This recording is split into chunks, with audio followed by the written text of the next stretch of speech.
Hello and welcome to this channel Unique Creators. Tutorial Seed 1 Conservation Laws Part 6 है ये, जहाँ पे हम क्वेश्चन नंबर 11 एंड 12 डिस्कस करेंगे. So without wasting our time हम start करते हैं.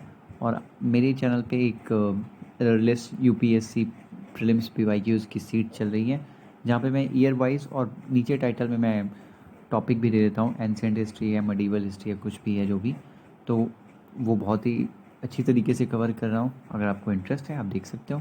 So let's begin here.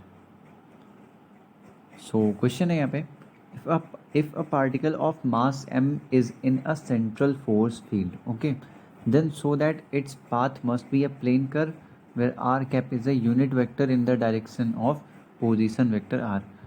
पहली बात, जब सेंट्रल फोर्स होती है तो वहाँ पे टॉर्क, एक्सटर्नल टॉर्क तो लगेगा नहीं. यहाँ पे सेंट्रल फोर्स जब लगती है तो एंगुलर मोमेंटम कंजर्व हो जाता है, और उसका कॉन्सिक्वेंस ये होता है कि वो प्लेन कर्व में मूव होता है जो भी पार्टिकल होता है. ओके, तो जस्ट सिंपल वही हमें प्रूव करना है. Let's see. सो ये रहा, क्या प्रूव करना है. So planar motion in central force field. Okay, so for a central force field external torque is zero. Okay, central force field के लिए एक्सटर्नल टॉर्क ज़ीरो होता है. तो जो टॉर्क हो गया वो आर क्रॉस एफ, और आर को हमें एफ दिया हुआ है, एफ आर आर कैप. सो हमने और ज़्यादा इसे आर वेक्टर को आर आर कैप लिख लिया, और ये पहले से एफ आर आर कैप दिया है. आर क्रॉस आर जो होता है वो जीरो होता है. ओके, सो टॉर्क जीरो आ गया. टॉर्क जीरो है तो टॉर्क किसके इक्वल होता है, D J by D T. D J by D T zero हो गया. जे क्या है, एंगुलर मोमेंटम. ओके, तो J equal to R cross P जो है वो कांस्टेंट आ गया हमारे पास. सो अगर जे एंगुलर मोमेंटम कांस्टेंट है, particle will move in a planar curve only.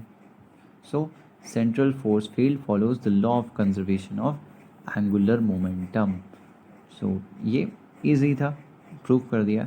ऐसे ही आपको वहाँ भी करना है. थोड़ा अगर आप एक्स्ट्रा इन्फॉर्मेशन दे सकते हो तो आप दे सकते हो, वहाँ पे लिख देना.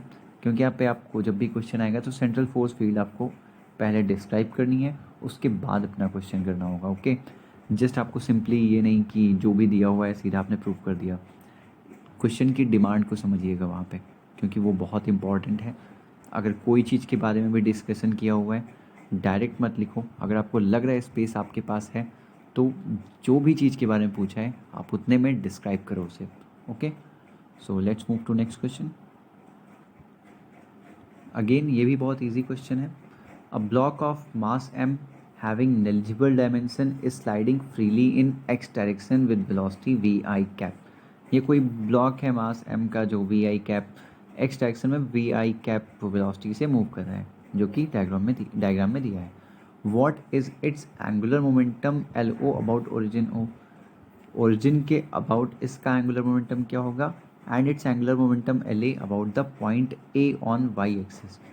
इस पॉइंट जो A है, इस पॉइंट के अबाउट इसका एंगुलर मोमेंटम क्या होगा. लेट्स सी, दोनों हम देखते हैं यहाँ पे. So one by one. So first LO about origin. So V equal to VI cap दिया था, याद रखना आप. और ये रहा ये फिगर. ओके, सो अगर ओरिजिन के रेस्ट अबाउट देखेंगे तो R क्रॉस P होता है simply.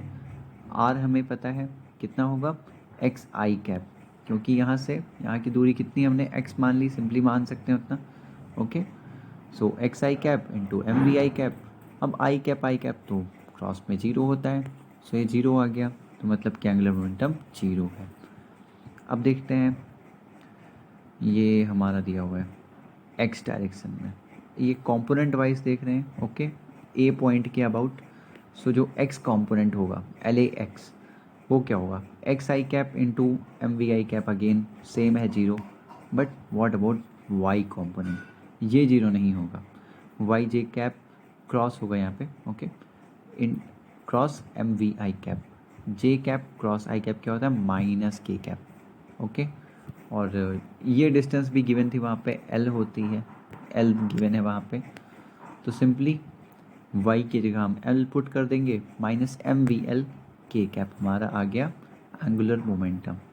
So this is it. So ऐसे आप सिंपली सॉल्व कर सकते हो. सिंपल है. अगेन क्वेश्चंस में जो भी पूछा है स्पेस के अकॉर्डिंग आपको इन्फॉर्मेशन देनी है. ये तो इतने में ही होगा. इसके अंदर अगर आपके पास जगह बचती है, आपको पता चल जाना चाहिए आपको कितने में ये क्वेश्चन कर लेना है, तो जितनी जगह बची ऊपर की स्पेस में आप अच्छे से एक्सप्लेन कर सकते हैं बाकी चीज़ें।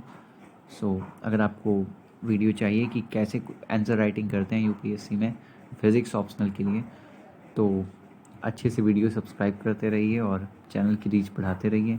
अगर 100-200 प्लस भी लाइक्स नहीं, अगर व्यूज़ आने लगते हैं तो फिर मैं एक वीडियो बनाऊंगा जिस पे डिस्कस करेंगे कि कैसे यूपीएससी में फ़िज़िक्स के लिए आंसर राइटिंग करते हैं, ओके, या फिर कर सकते हैं।